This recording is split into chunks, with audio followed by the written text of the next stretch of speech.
시청자 여러분 안녕하십니까? 남북의 창 시작하겠습니다. 바이든 미국 대통령이 베이징 동계올림픽을 외교적으로 보이콧하는 방안을 검토 중이라고 밝혔습니다. 백악관은 중국의 인권 문제를 이유로 들었습니다. 선수단은 파견하되 정부 대표단을 보내지 않겠다는 의미인데요. 당장 중국은 날선 반응을 보였습니다. 네, 외교적 보이콧이 현실화된다면 베이징 올림픽을 계기로 한 정부의 종전선언 구상에도 차질이 불가피해 보이는데요. 북한은 종전선언 제안에는 침묵을 유지하면서 남측의 여야 대선 주자들을 비난하기 시작했습니다. 이번 주 이슈엔 한반도에서 집중 분석해 보겠습니다. 지난 18일 바이든 미국 대통령과 트루도 캐나다 총리의 정상회담. 회담이 끝난 이후 열린 기자회견에서 미국이 베이징 동계올림픽에 외교단 파견을 취소하는지 묻는 질문이 나왔습니다. Sir, do you support a diplomatic boycott of the Beijing Olympics? Something we're considering. 외교적 보이콧은 올림픽에 선수단은 보내되 개막식이나 공식 행사에 정부 대표단은 일체 보내지 않는 것을 의미합니다. 미 백악관은 보이콧 검토 배경으로 중국 인권 문제를 언급했습니다. We have serious concerns about the human rights abuses we've seen in Xinjiang, and certainly there are a range of factors as we look at what our presence would be. 미국과 서방 국가들은 중국 당국이 신장 위구르 자치구에서 소수민족을 교화한다는 명목으로 수용소를 만들어 자유를 탄압하고 강제 노동을 시키고 있다고 보고 있습니다. Now, women in China's so-called re-education camps have been systematically raped and tortured. That's according to first-hand accounts obtained by the BBC. 이에 대해 중국 당국은 중국의 내정이라고 맞서고 있습니다. 오히려 미국이 스포츠를 정치화한다며 강하게 반발했습니다. 将体育运动政治化，有违奥林匹克精神，损害的是各国运动员的利益。 중국은 미국이 외교적 보이콧을 결정할 경우 서방 국가들의 연쇄 불참 선언으로 이어지지 않을까 우려하는 모습입니다. 앞서 영국 하원은 지난 7월 베이징 올림픽 외교적 보이콧을 촉구하는 결의안을 만장일치로 채택했습니다. 유럽연합 EU와 호주도 외교적 보이콧을 저울질하고 있습니다. 일본은 독자적으로 결정을 내리겠다면서 조심스러운 입장입니다. 인권 문제를 계속 지적질을 하면서 아마 올림픽을 보이콧, 즉 중국 견제 하나의 수단으로 사용을 하겠다는 게 미국의 입장인 거죠. 미중 경쟁이 과거와 달리 제로섬으로 가고 있고 이러한 제로섬 상태는 미중 양국 당사국도 그렇지만 주변국들, 동맹국들, 파트너 국가들 이러한 국가들이 더 심하게 느끼고 겪고 있는 거거든요. 베이징 올림픽 보이콧 논란으로 미중 간의 신냉전이 더욱 본격화할 것이란 우려마저 나오는 상황. 중국은 푸틴 러시아 대통령이 개막식에 참석할 것이라면서 분위기 띄우기에 나섰습니다. 중국은 베이징 올림픽 흥행 성공을 위해서 우리나라뿐 아니라 선수단 참가가 금지된 북한에게도 손을 내밀 것으로 예상됩니다. 미국과 서방 국가들의 베이징 올림픽 보이콧 움직임은 우리 정부로선 달갑지 않은 소식인데요. 정부는 베이징 올림픽을 계기로 남북 미중 정상이 참여하는 종전선언을 추진해 왔는데요. 김정은 위원장의 방중 여부도 불투명한 가운데 바이든 대통령의 올림픽 불참 가능성까지 더해지면서 현실적으로 쉽지 않은 상황이 됐습니다. 한반도에서의 전쟁 종식, 즉 종전선언을 하려면 전쟁에 참여했던 당사국들이 한자리에 마주 앉아야 합니다. 남북미 3자 또는 남북미중 4자가 모여 한반도에서의 전쟁이 종료되었음을 함께 선언하길 제안합니다.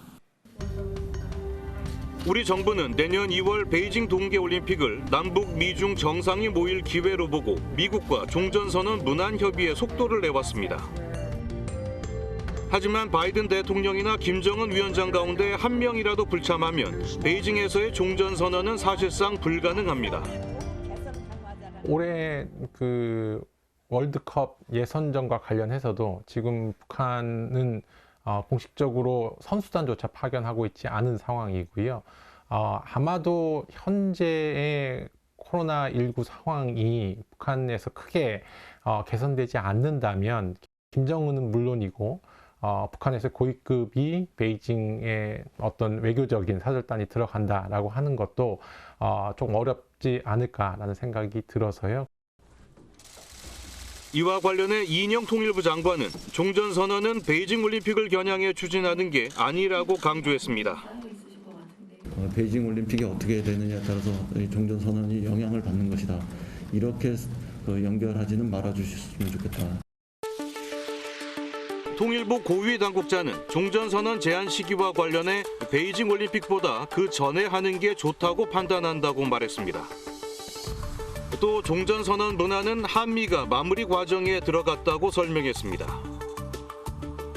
종전선언 문안에는 평화체제가 구축될 때까지 정전협정 체제는 그대로 유지한다는 문구가 포함된 것으로 알려졌습니다. 종전선언을 하더라도 정전협정 체제 핵심인 주한미군과 유엔군 사령부는 그대로 존속시킨다는 의미입니다. 중국은 이러한 지금 그 아미스티스 상황, 즉 이 정전 상황이 없어지게 되면 유엔사는 존속할 필요가 없다라는 입장을 강하게 내비치고 있기 때문에 저는 개인적으로 볼 때 중국을 빼고 남북미 간의 종전 선언을 먼저 하는 것도 하나의 아주 상당한 지혜로운 절차가 될 수 있지 않을까 하는 생각을 해봅니다. 싱하이밍 주한 중국 대사는 최근 한 케이블 방송에 출연해 중국이 정전협정 당사국이라며 종전선언을 하더라도 중국과 상의해서 하는 것이 맞다고 밝혔습니다. 한반도에서의 영향력을 행사하겠다는 뜻을 분명히 한 것으로 풀이됩니다. 한미가 합의한 종전선언 문안을 북한이 수용할지도 여전히 미지수입니다. 네, 이런 가운데 북한의 한 대외 선전 매체가 남측의 대선 후보들을 막말로 비난해 그 의도에 관심이 모아지고 있습니다. 이재명, 윤석열, 안철수 세 후보를 각각 푹 썩은 술과 덜 익은 술, 그리고 막 섞은 술에 비유했는데요. 여야 정치권은 불편한 기색을 감추지 않았고 통일부도 남북관계 발전에 도움이 되지 않는다는 입장을 밝혔습니다. 지난 22일 북한 대외 선전 매체 메아리에 술꾼의 투시라는 제목의 글이 실렸습니다. 막걸리라는 필자가 대장동 관련 의혹을 언급하며 술단지를 개봉하니 처음부터 냄새가 나빠 맛은 더 논할 필요도 없다면서 이재명 후보를 푹 썩은 술에 비유했습니다. 윤석열 후보에 대해서는 미천한 정치 경험이라는 표현을 써가며 처와 장모가 검찰 수사를 받고 본인도 6건의 범죄 혐의를 받고 있는 덜 익은 술이라고 평가했습니다. 안철수 후보에 대해서는 10년 동안 진영을 가림없이 여기저기 동분서주해 왔으니 독약이나 다름없는 잡탕술이라고 막말 비난했습니다. 앞서 국민의당 선거대책총괄본부장인 이태규 의원이 상대당 대선 후보들에 대해 언급한 표현을 인용한 것으로 보입니다.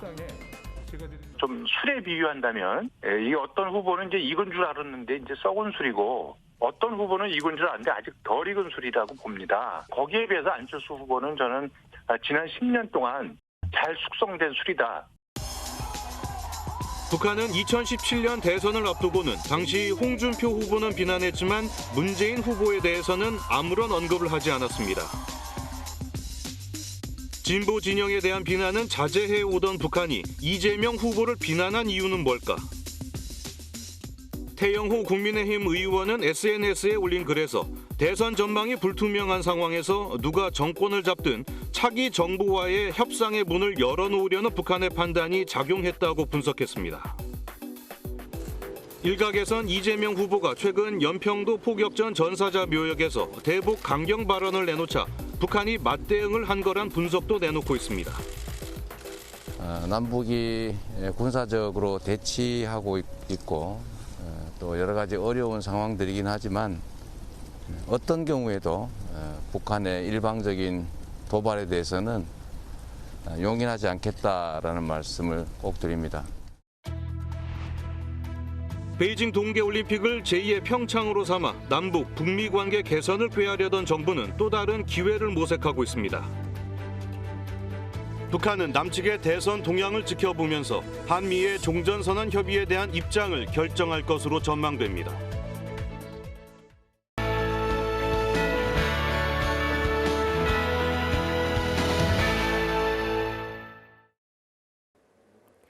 북한도 저출산 현상이 심각한 사회 문제로 대두되고 있는데요.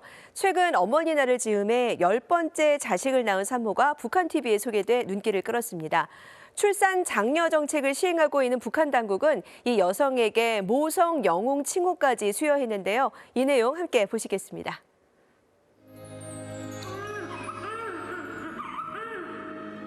평양의 한 산부인과 병원에 아기 울음소리가 울려 퍼집니다. 평양시 강동군에 사는 박은정 씨가 10번째 아기를 낳았다는 소식을 조선중앙TV가 전했는데요. 9명의 언니 오빠들 이름엔 영자 돌림을 썼지만 막내한테는 하리라는 이름이 붙여졌습니다. 그리고 산모에게는 모성 영웅이라는 칭호가 수여됐는데요. 자식을 키우는 밖에 없는 인생. 정말 여성으로서 이 나라의 거민으로서 군인 가족으로서 온당한 일을 하는 제가 북한은 출산을 장려하기 위해 아기를 많이 낳을수록 많은 혜택을 제공하고 있습니다. 주요 기념일마다 다자녀 가정에게 학용품과 교복 등의 갖가지 선물이 지급된다고 하는데요. 온 세계가 이거 신호 코로나와 관련해가지고 정말 아우성치지 않습니까? 이거 자식을 어떻게 키워야 되겠는가? 뭘 먹이고 뭘 입혀야 키워야 이런 걱정이란 자체는 말 자체를 모르고 삽니다. 북한에선 특히 새쌍둥이가 태어나면 당국에서 번호까지 매긴다고 합니다. 최근 516번째로 태어난 새쌍둥이. 넉 달 동안 키워주고 부모들이랑 아이들 기저귀 하나 올려보는 것도 없고 다 나라에서 한압태교까지 나를 돌봐주고. 북한 당국은 새쌍둥이를 낳아 키우는 부모에게 약품과 식료품 등을 무상으로 공급하고 살림집까지 우선 배정한다고 하는데요. 대북 제재로 경제난이 계속되고 있는 데다 여성들 사회 활동이 늘어나면서 북한도 출산율에 비상이 걸렸기 때문입니다.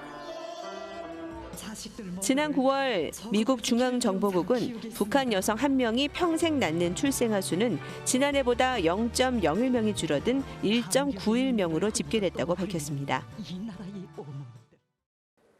날씨가 부쩍 추워진 요즘 온천욕 생각나시는 분들 많을 텐데요. 최근 북한 평안북도에 천연기념물 온천수를 이용한 대중 목욕탕이 새로 생겼다고 합니다.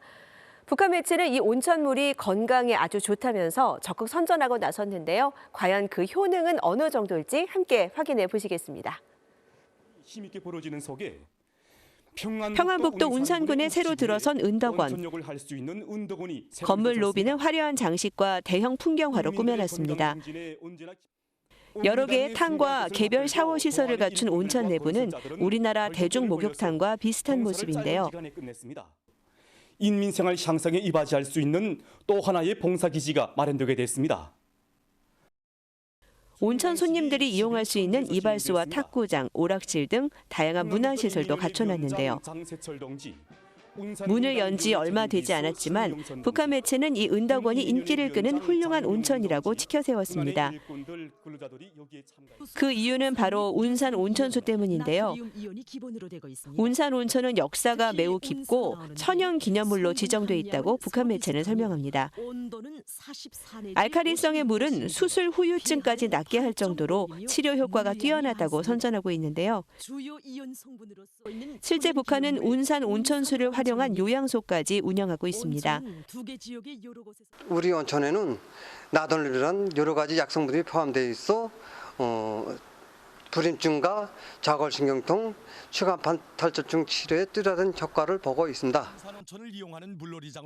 또 온천수가 공급되는 운산군의 물놀이장은 우리나라의 찜질방 시설까지 갖추고 있는데요. 개별탕과 대중목욕탕, 서금 한중, 약물 한중, 황토 한중을 비롯한 사람들이 건강에 특효가 있는 여러 가지 봉사를 해주고 있습니다. 북한은 최근 들어 온천 개발에 부쩍 공을 들이는 모습입니다. 평양 통일거리에는 평안남도의 용강 온천수를 끌어다 놓은 온천탕이 생기기도 했는데요.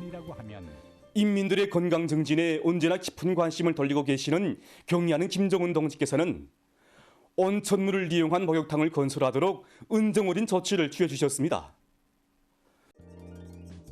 북한은 천연기념물로 지정된 경성 온천 등 대내외에 널리 알려진 유명 온천이 36곳에 달하는데요. 하지만 코로나 특급 방역 때문인지 북한 매체가 공개한 최근 온천 화면엔 일반 손님들은 거의 눈에 띄지 않았습니다.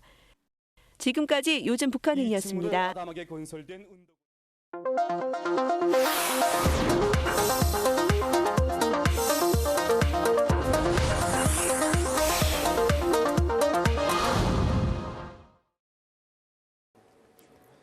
최근 국가정보원 국정감사에서 북한이 돈표를 발행하고 있다는 소식이 전해졌는데요. 지폐를 찍어낼 종이와 잉크도 부족하다고 했습니다.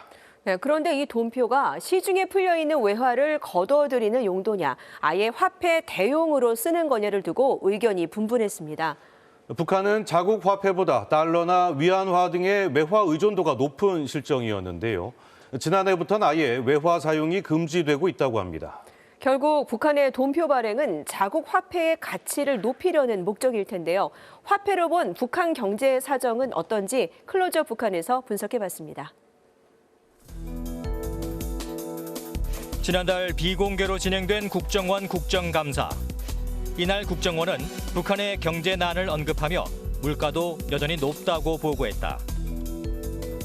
국경 봉쇄가 장기화되면서 물자 부족 현상이 심화되고 있는데 수입해온 조폐 용지와 잉크마저 바닥이 났다는 것이다.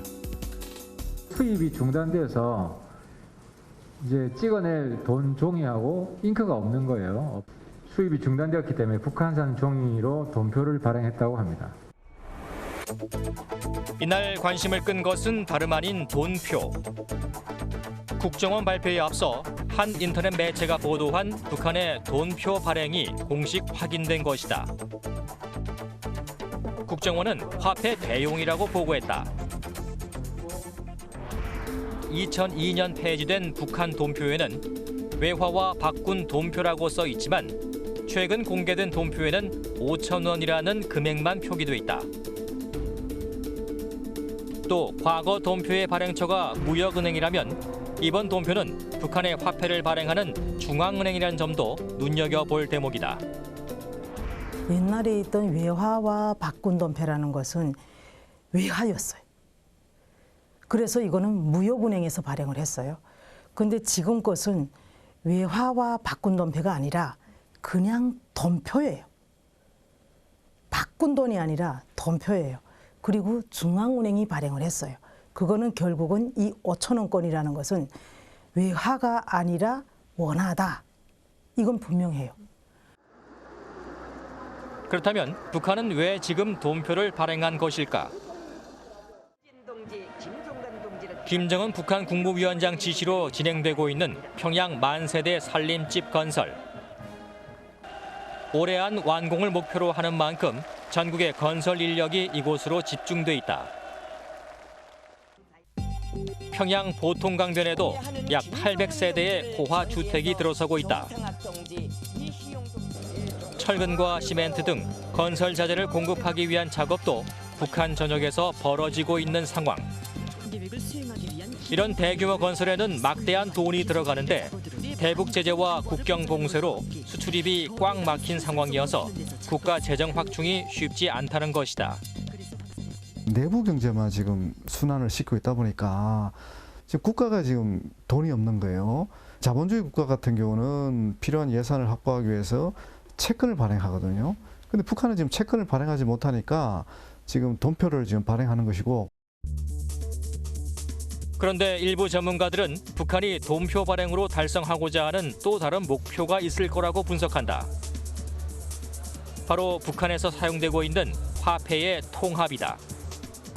지금은 북한이 공식 화폐가 뭔지를 헷갈릴 정도로 세 개, 네 개의 화폐가 공식 화폐처럼 돌아가고 있는 거. 당국은 원하지 않지만 어쨌든 그렇게 돌아가고 있는 거죠.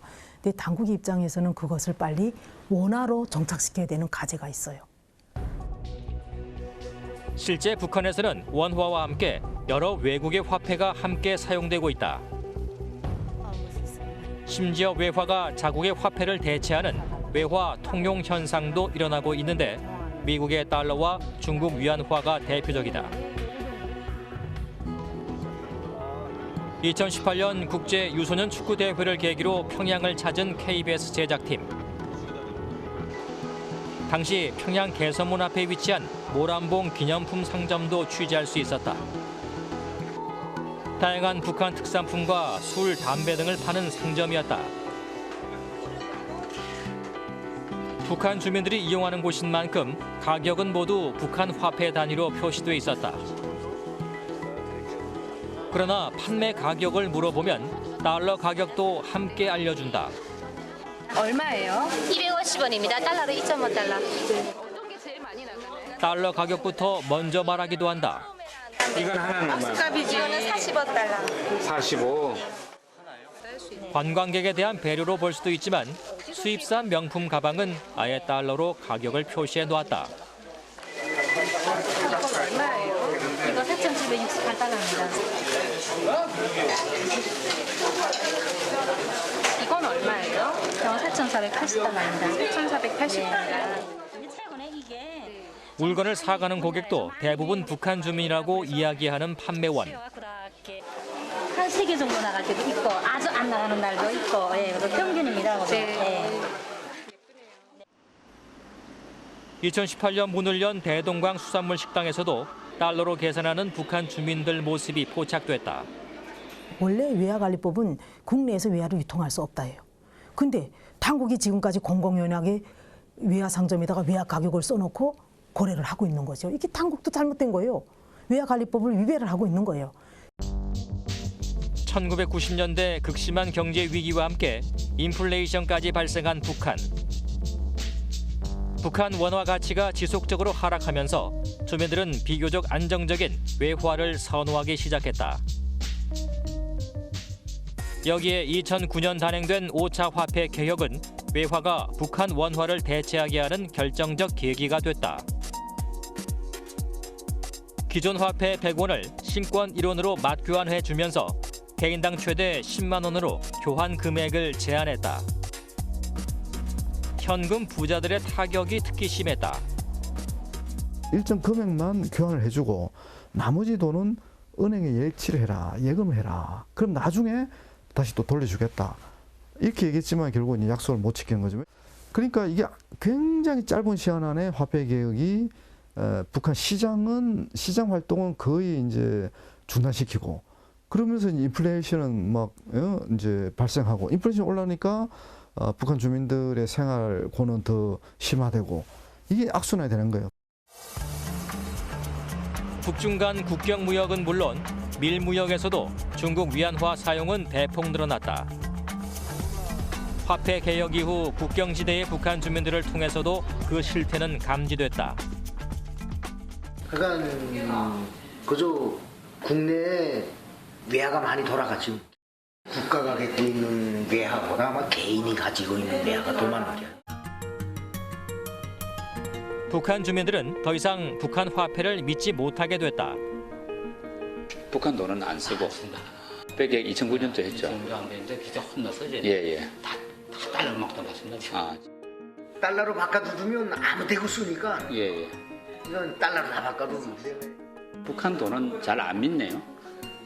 이성훈 9년도 화폐 교환하게 되면 쫄딱 망하잖아요. 화폐 개혁이 실패했다는 보도가 잇따르자 북한 당국은 이례적으로 외국 언론과 인터뷰를 하기도 했다. 전반적으로 밖에서 지금 우리나라 화폐 교환에서 제기된 문제를 관해서 떠들고 있는 이런 것보다는 그렇게 무슨 큰 사회적 혼란이 이런 것도 없고 지금 전반적으로 안정이 돼가고 또 여러 가지 조치들이 따라서면서 경제 사업도 잘 되고 있습니다. 북한 당국이 개인과 기관의 외화 보유를 금지하고 시장을 차단하는 정책들도 추가로 시행했지만 역효과만 발생했다. 공식적으로는 1달러당 환율이 북한 돈 100원으로 정해져 있지만 실제로 9,000원까지 치솟았다. 예상치 못한 부작용이 생기면서 북한은 화폐 교환 조치를 주도한 노동당 박남기 계획재정부장을 공개 처형까지 했다. 이후 북한은 경제를 되살리기 위해 개인 간의 시장 거래를 다시 허가하고 외화 사용도 암묵적으로 허용했다. 외화 선불 카드를 도입하는가 하면 외화 택시와 외화 마트 등 다양한 수단을 활용했다. 막대한 외화를 보유한 돈주들과 국영기업의 합작 사업도 허용했다. 그런데도 주민들이 외화를 내놓지 않으면서 북한 당국은 지난해부터 시장과 공장 기업소 등에서 외화 사용을 금지하고 북한 돈으로만 거래하도록 조치한 것으로 알려졌다. 결국 외화에 대한 의존도를 낮춰야 되고 이 외화에 대한 의존도를 낮추기 위해서는 개혁 개방을 통해서 경제 발전을 해야 되고 어느 정도 경제 발전이 이루어져야 주민들이 자국 화폐에 대한 신뢰를 갖게 되고 그러면서 이 자립 경제가 어느 정도 완비가 된다. 뭐 이렇게 얘기할 수가 있는 거죠. 2009년 후계자 시절 화폐 개혁의 실패를 직접 목격한 김정은 위원장. 이번 돈표 발행 역시 북한 원화의 가치를 높이려는 의도로 보이지만 경제난 파괴라는 성과를 달성하기는 쉽지 않아 보인다.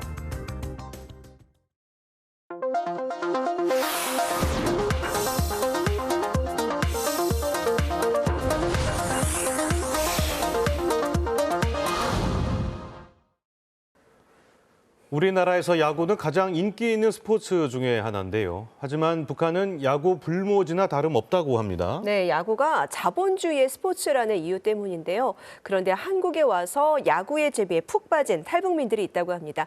최윤 리포터가 만나고 오셨죠? 네, 탈북민으로 구성된 타이거즈 야구단의 선수들인데요. 사회인 리그 참여를 목표로 훈련에 들어갔습니다. 네, 그런데 이게 누군가가 도와주지 않는다면 그 북한에서 배우지 않은 운동을 배운다는 게 쉽지 않을 것 같은데요. 네, 그렇습니다. 사단법인 세안반도 야구회가 타이거즈 야구단 창단을 주도했는데요. 탈북민들의 한국 사회 정착에 도움을 주기 위해서라고 합니다. 야구공에 희망을 담아 던지는 탈북민들, 지금부터 함께 만나러 가보시죠. 힘찬 기합 소리가 들리는 한 야구 연습장. 초겨울 쌀쌀한 날씨에 열심히 땀을 흘리는 청년들이 있습니다. 이렇게요. 최대한 가슴에 정확하게 던지는 거 좀 더 생각하면서 눈앞에서 한번 공을 던져볼게요. 탈북민 10여 명으로 구성된 타이거즈 야구단. 사단법인 세안반도 야구회가 올해 창단한 팀이라고 합니다. 야구가 없습니다. 예, 그래서 북한에 없는 걸 이렇게 선택을 한 거죠. 미국이나 일본 이런 국제적으로 여러 나라에도 가서 북한에서 새로 뭔가를 만들 수 있는 그런 아이템이 있었으면 좋겠다 이렇게 생각했습니다. 야구 불모지였던 북한에서도 한때 야구를 육성하려는 움직임이 있었다고 합니다. 야구가 정식 종목으로 채택된 1992년 바르셀로나 올림픽을 즈음해 북한의 야구장이 들어서기도 했는데요. 북한 야구가 국외에 서게 된 때는 지난 1991년 6월입니다. 당시 일본 니가타에서 열린 제1회 아시아 태평양 5개국 국제대회에 참가한 북한은 단일팀으로 경기에 참가했습니다. 이 대회 당시 한양대 야구부와 북한팀 간의 경기가 열리기도 했습니다. 우리나라의 한양대학팀은 처음 국제무대에 출전한 북한 대표팀을 16대 1로 크게 누르고 4전 전승으로 우승을 차지했고 북한은 1승 3패를 기록했습니다. 그 이후 북한에서 야구는 거의 종적을 감췄습니다. 자본주의 스포츠라는 이유로 외면을 받게 된 건데요. 야구란 게임이었기 때문에 자본주의 게임이라기 때문에 북한은 축구만 해요. 여기 와서도 축구만 했었고. 북한에서 접해본 적 없는 야구가 탈북민들에게 쉬울 리가 없겠죠. 스윙을 안 해서 치지 않았는데 1루수 받고 3루수로 들어가더라고요. 주자들이요? 네. 그건 도루를 한 거예요. 스틸. 한양대 선수 출신 감독으로부터 야구 용어부터 경기 규칙까지 차근차근 배워가고 있었습니다. 동료 선수들과 몸을 부딪히며 자연스럽게 한국 사회에 적응해가고 있는 중인데요. 소통의 문제가 제일 컸습니다. 언어라든지 이런 데서 이해 못하는 단어들이 많았고요. 그러다 보니까 사람들하고 동질감을 찾는 게 너무 어려웠어요. 근데 야구를 통해서 사람들하고 자연스럽게 소통이 가능해지더라고요. 잠시 후 이곳에서는 양팀 간의 치열한 경기가 펼쳐질 텐데요. 양팀 모두 다 오늘은 선의의 경쟁을 하기로 다짐을 했습니다. 과연 승리의 여신은 오늘 누구의 손을 들어주게 될까요?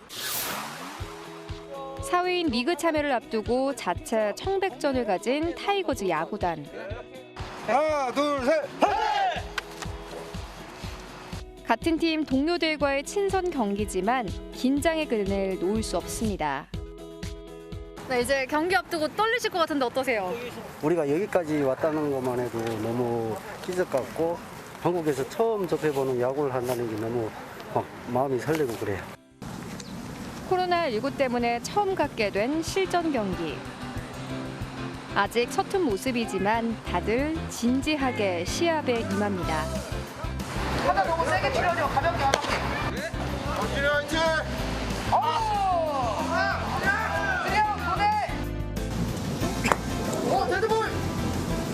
복잡한 야구 규칙 때문에 크고 작은 실수들도 나오는데요. 여기. 아니 돌아가야 돼. 뛰어. 하지만 가족들의 응원을 받으며 다시 힘을 냅니다. 아빠가 집에서도 그렇게 제가 나오고 하니까 따라서 그래 같이 나와서 오늘 가족을 위해서 좀 한 개 보여주셔야 되는 거 아니에요? 이제 열심히 해야죠. 딸 이거 걸게. 엄지쳐. 딸의 응원 덕분일까요?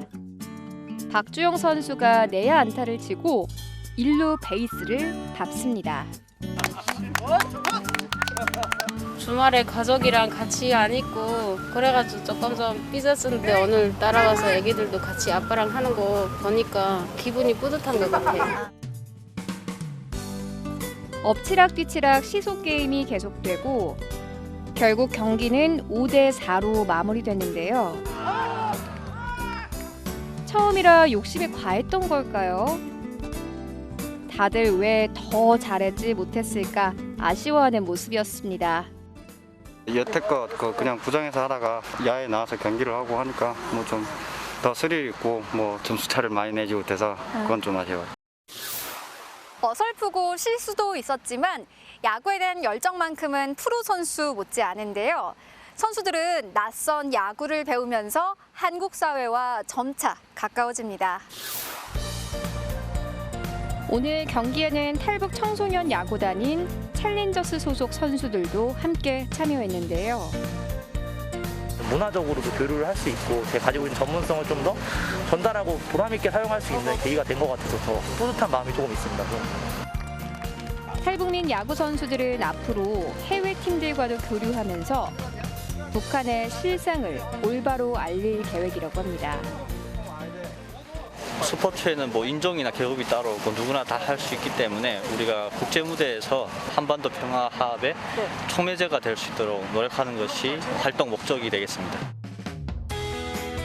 7cm의 작은 야구공에 한국 사회 정착에 대한 기대와 한반도 평화의 꿈을 담는 탈북민들. 그들이 흘리는 땀방울이 모여 큰 결실을 맺길 바라봅니다. 넷플릭스 드라마 오징어 게임을 밀반입한 북한 주민이 사형을 몰래 시청한 학생들은 중형을 선고받았다고 미국 자유아시아 방송 RFA가 북한 내부 소식통을 인용해 보도했습니다. 최근 북한 당국에 적발된 학생들은 함경북도 청진시 고급 중학교 학생 7명이라고 소식통이 전했는데요. 오징어 게임 영상을 구입한 학생은 무기징역을, 나머지 함께 시청한 학생들은 5년의 노동 교화형을 선고받은 것으로 알려졌습니다. 북한은 남한 영상을 시청할 경우 최대 사형에 처할 수 있는 반동사상문화 배격법을 시행하고 있습니다. 남북의 썰 10일에 길 잃은 금강산 가는 길 편 영상이 남북애착 유튜브 채널에 업로드됐습니다. 200만 명 가까이 다녀온 금강산 관광은 과연 언제쯤 재개될 수 있을까요? 주요 영상 함께 보시겠습니다.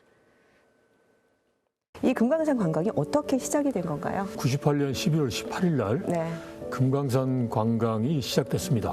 1,400명 정도 분들이 이제 탑승을 한 금강호가 동해항을 이제 저녁에 출항을 해서 이제 북한의 장전항에 도착합니다. 아주 감명 깊은 그리고 또 역사적인 그러한 이제 사건이었죠. 첫날에는 만물상 지역 이쪽을 보고 두 번째 날은 이제 구룡폭포 이 지역을 보고 이제 세 번째 날은 이제 해금강 쪽을 이제 둘러보는 이제 그런 코스로 이제 진행됐죠. 나중에 육로로도 갈 수 있는 길이 좀 열렸죠. 2003년부터 재개가 됐고 이제 그러니까 이제 관광객들이 막 늘어나는 거예요. 그리고 2008년에는 수용차를 가지고 개인이 이제 가는 관광도 가능해졌고 약 한 200만 명 정도가 이제 관광을 하는 이제 그런 이제 상황이었죠.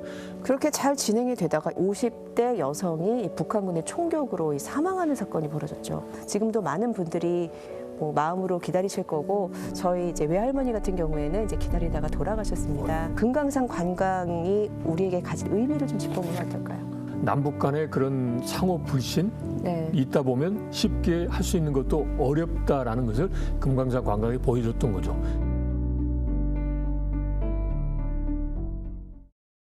네, 오늘 저희가 준비한 소식은 여기까지입니다. 평양 중앙동물원에 가족 단위 관람객들이 많이 찾는다고 하던데요. 마지막 영상 준비했습니다. 저희는 다음 주 이 시간에 알찬 소식으로 돌아오겠습니다. 오늘도 함께해 주신 여러분 고맙습니다.